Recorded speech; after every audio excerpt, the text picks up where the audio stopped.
Hello friends, welcome to bliss cinemas. இன்னைக்கு நம்ம Tamil டப்பிங்ல release ஆயிருக்க மௌக்லி படம் எப்படி இருக்குன்னு பார்க்க போறோம். வாங்க வீடியோக்குள்ள போகலாம். இந்த படம் பார்த்தீங்கன்னா ஒரு கமர்ஷியல் படமா எடுத்திருக்காங்க. இப்போ இந்த படத்தோட கதையை பத்தி பார்க்கலாம். நம்ம ஹீரோ பேர் பார்த்தீங்கன்னா கிருஷ்ணா. அவர் ஒரு ஆர்ஃபனா இருக்காரு. அவரு பிலிம் இண்டஸ்ட்ரியில ஒர்க் பண்ணிட்டு இருக்காரு. அது மூலியமா கொஞ்சம் சம்பாரிச்சு அவர் வாழ்க்கையை நடத்திட்டு இருக்காரு. அவங்களுக்கு அங்க ஒரு பெஸ்ட் ஃப்ரெண்டும் இருக்காங்க. அவங்க தான் நம்ம ஹீரோவோட உலகமே. இந்த மாதிரி சிச்சுவேஷன்ல பாத்தீங்கன்னா இவங்க பேக்ரவுண்ட் டான்ஸரா இருக்க ஜாஸ்மினை பாக்குறாங்க. அவங்களுக்கு பேச்சு வராது வேற. அவங்கள பார்த்ததுன்னு நம்ம ஹீரோ லவ் பண்ண ஆரம்பிக்கிறாரு.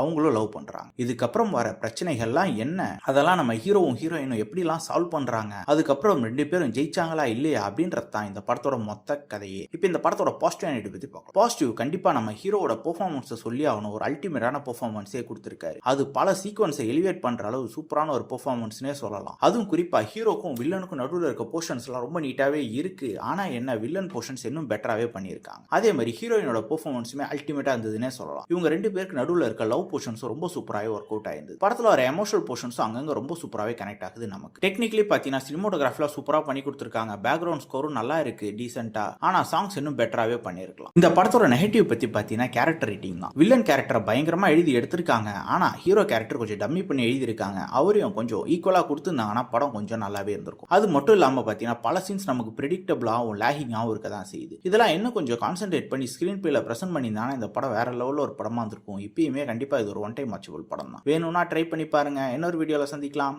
தேங்க்யூ.